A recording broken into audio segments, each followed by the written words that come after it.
नमस्कार मित्रों, जय श्री गणेश। आज एक अनोखा विषय हम लोग लेकर के आए हैं जो जिस यात्रा पर हम लोग निकल पड़े हैं, जिसमें हम लोग कुंडली के अलग-अलग भावों के बारे में जानते हैं। तो आज हम जिस भाव के बारे में बात कर रहे हैं दोस्तों, उससे सभी का नाता जुड़ा हुआ है और वो सभी को सबसे ज़्यादा प्रिय है। और वो हाउस है दोस्तों 5th हाउस।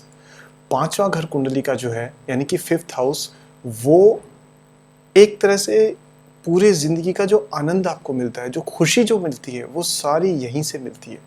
तो दोस्तों आज हम इसी के बारे में बात करेंगे और आपको बड़ा ही मज़ा आने वाला है। तो आप एक बात मैं कहूँगा कि अपना पेन और पेपर साथ में लेकर के बैठिए, ताकि आप उसमें जो-जो चीज़ें मैं बता रहा हूँ वीडियो में, वो आप कहीं न कहीं नोट कर सकें। और उसके बाद जो कुंडली आपने बनाई है एस्ट्रोसेज से या और भी किसी ऐप से आपने जो कुंडली बनाई है, उसको अपने साथ में रख करके फिर इस वीडियो को देखिएगा और आप देखिएगा कितना आनंद आने वाला है आपको। तो दोस्तों अगर नहीं बनाई है कुंडली, तो सीधा-साधा कोई सा भी कुंडली का ऐप आप डाउनलोड करिए और उसमें जाके अपना date of birth, time of birth और प्लेस ऑफ बर्थ डाल के और कुंडली बना लीजिए अपनी। जब ये रेडी हो जाए तो उसके बाद में इसे आप खोल करके अपने साथ में रखिएगा और ये वीडियो आप साथ में देखिएगा। चलिए दोस्तों, तो हम शुरू करते हैं इसको। और अगर आपने कुंडली नहीं बनाई है तो इस वीडियो को आप यहीं रोक दीजिए और साथ में कुंडली बनाइए और उसके बाद यहाँ से कंटिन्यू करिए। ठीक है दोस्तों, मैं उम्मीद करता हूँ कि आपकी कुंडली आपके साथ में हो और अब हम शुरुआत करने वाले हैं कुंडली के 5th हाउस के बारे में बात करना। तो 5वां घर जो कुंडली का है दोस्तों, वो जो है वो आपको दिखाता है बेसिकली किसी भी प्रकार का आप आनंद पूर्वक सृजन जो करते हैं, anything which is related to creativity, which is related to pleasure, which is related to some sort of new creation, वो आपका 5th हाउस से देखा जाता है। अब इसमें क्या क्या चीज़ें आती हैं, देखिए इसमें आती है आपकी कि जो आप राइट करते हैं, आप कुछ नया लिखते हैं, कुछ नई पोएम लिखते हैं, वो भी आपकी यहाँ से देखी जाती है। और यहाँ पर आपकी जो आप में कलात्मकता है, जो आपके अंदर कोई भी चीज़ को ब्यूटीफुली रखने का तरीका है, वो भी यहाँ से देखी जाती है। दोस्तों 5वां घर 5th हाउस इसी के साथ में होता है हीलिंग का भी, यानी कि आपके जो सेहत है उसको ठीक रखना जो है ना, वो भी 5th हाउस से देखा जाता है।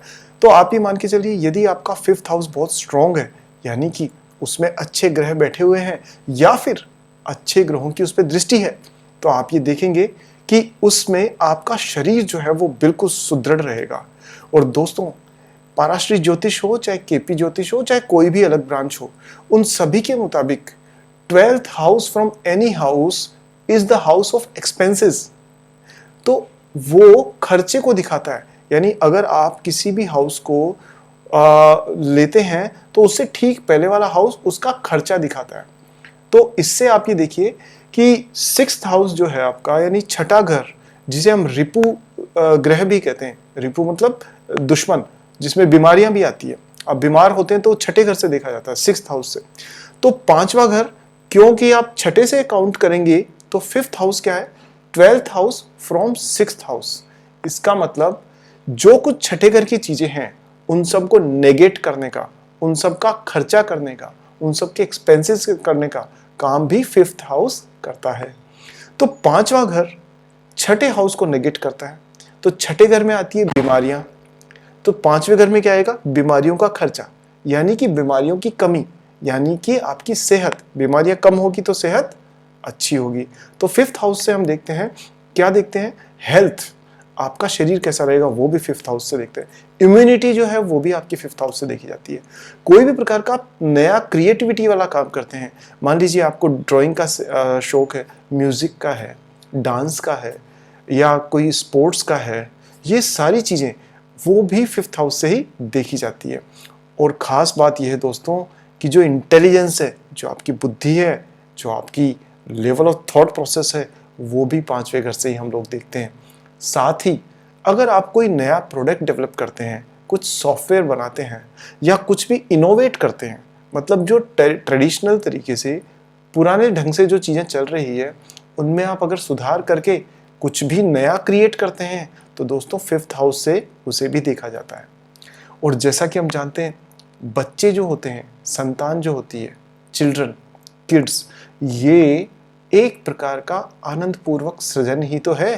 This is a kind of creativity which people bring in the word, हम दुनिया में एक क्रिएशन ही तो करते हैं, नए शरीर को जन्म देते हैं, तो क्रिएशन ही तो है। तो फिफ्थ हाउस दोस्तों इसलिए संतान का घर भी माना जाता है। So the fifth house is the house of kids, children.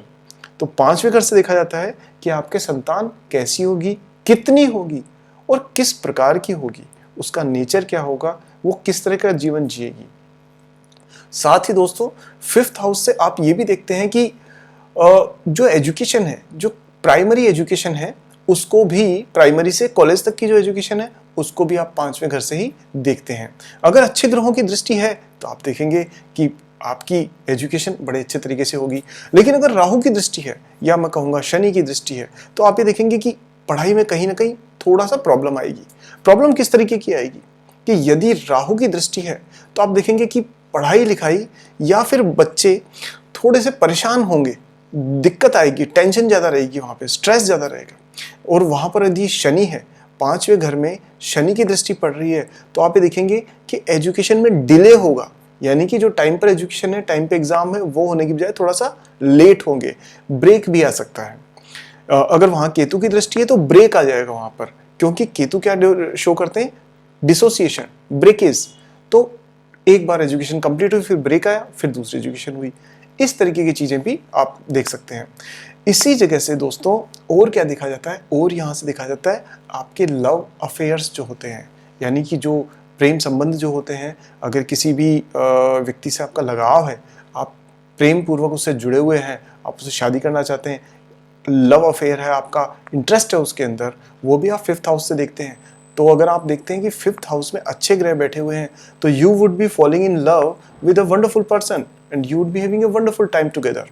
पर अगर पांचवें हाउस के साथ में आठवें हाउस का संबंध बन गया, यानी कि फिफ्थ हाउस में बैठा हुआ कोई भी ग्रह एट्थ हाउस को देख रहा है या एट्थ हाउस का ग्रह फिफ्थ हाउस को देख रहा है किसी भी प्रकार से, तो आप ये देखेंगे कि या दोनों की युति है यानी कंजंक्शन है, तो आप ये देखेंगे कि वहां पर सीक्रेटिव रिलेशनशिप्स भी आ जाती है दोस्तों, जिसको हम कहते हैं गुप्त संबंध, वो भी यहाँ से देखे जा सकते हैं। इसी प्रकार से अगर आप देखें तो जो क्रिएटिविटी है, जो कलात्मकता है, वो भी आप यहाँ से देखते हैं। और जो कॉम्पिटिटिव एग्जाम्स है उनके अंदर भी आप कैसा परफॉर्म करेंगे, ये फिफ्थ और सिक्स्थ हाउस से मिला के देखते हैं। इस हाउस को दोस्तों आप एक प्रोडक्शन हाउस कह सकते हैं, क्योंकि यहाँ नया प्रोडक्ट डेवलपमेंट होता है, लगातार होता रहता है। इंसान क्या पैदा करता है, क्या नया पैदा करता है इंसान, वो सब कुछ इसी भाव से देखा जाता है, यानी कि पांचवें घर से, यानी फिफ्थ हाउस से। इस हाउस में दोस्तों जो एजुकेशन में जो स्टूडेंट्स हैं वो भी इसी हाउस से देखे जाते हैं, और आपका जो पुत्र है, पुत्री है, वो भी आपके यहीं से देखते हैं। और जो नया पेटेंट करने वाली खोजें हैं, यानी अगर आप मान लीजिए कुछ प्रोडक्ट डेवलपमेंट कर रहे हैं और उसे आप पेटेंट करवाना चाहते हैं, तो वो भी यहीं से देखते हैं। ऐसी रिसर्च, कुल मिला के ऐसी रिसर्च जिससे कि स्टूडेंट्स के लिए या किसी सब्जेक्ट में कुछ नया निकल करके आ रहा हो, कुछ इनोवेट हो रहा हो, कुछ इन्वेंट हो रहा हो, वो सारा फिफ्थ हाउस से ही देखा जाता है। इसके अलावा दोस्तों जो सफलता है वो आप यहाँ से देखते हैं। और एक बहुत ही इंपॉर्टेंट चीज़, जो इन्वेस्टर्स हैं, जो एस्ट्रो फाइनेंस में, एस्ट्रो वेल्थ में इंटरेस्ट रखते हैं, उनके लिए दोस्तों बहुत काम की चीज़ है ये। फिफ्थ हाउस से आप ट्रेडिंग एक्टिविटीज़ देखते हैं, यानी अगर किसी का हाउस, फिफ्थ हाउस बहुत स्ट्रॉन्ग है, तो आप ये देखेंगे कि वो शेयर मार्केट में पैसा लगा सकता है और उससे पैसा बना भी सकता है। जो शॉर्ट टर्म में ट्रेडिंग होती है ना, बाय वन सेल टुमारो, या फिर कमोडिटीज में ट्रेडिंग या शेयर्स में ट्रेडिंग, देखिए दोस्तों मैं इन्वेस्टमेंट की बात नहीं कर रहा हूँ, क्योंकि इन्वेस्टमेंट लंबे समय के लिए होता है। अगर इन्वेस्टमेंट देखना है तो आपको ट्वेल्थ हाउस को देखना पड़ेगा, लेकिन अगर आप डे टू डे ट्रेडिंग करते हैं तो वो आप फिफ्थ हाउस से देख सकते हैं। जिसे आप राकेश झुंझुनवाला की जो भाषा है उसमें कहते हैं कि ले फटाफट दे फटाफट, ले फटाफट दे फटाफट। इस प्रकार की जो शेयर ट्रेडिंग होती है, स्टॉक ब्रोकिंग होती है, स्टॉक ट्रेडिंग होती है, वो सब आप फिफ्थ हाउस से ही देखते हैं।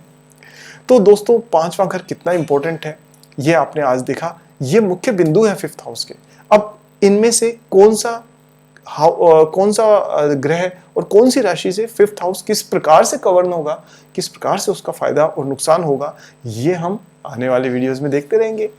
तो मेरे साथ बने रहिए, विज्ञान की और वैदिक कल्चर की बहुत सारी गुप्त जानकारियां, खजाना लेकर के मैं आपके पास में लगातार आता रहूंगा। तो मेरे चैनल को सब्सक्राइब करिए और जिस किसी को भी इस फील्ड में इंटरेस्ट है उनको सबको शेयर करिए इसको। कोई सवाल है आपका, अगर कुछ समझ नहीं आया है और अगर आप कुछ पूछना चाहते हैं तो कमेंट बॉक्स है ना नीचे। तो दोस्तों आज के लिए इतना ही।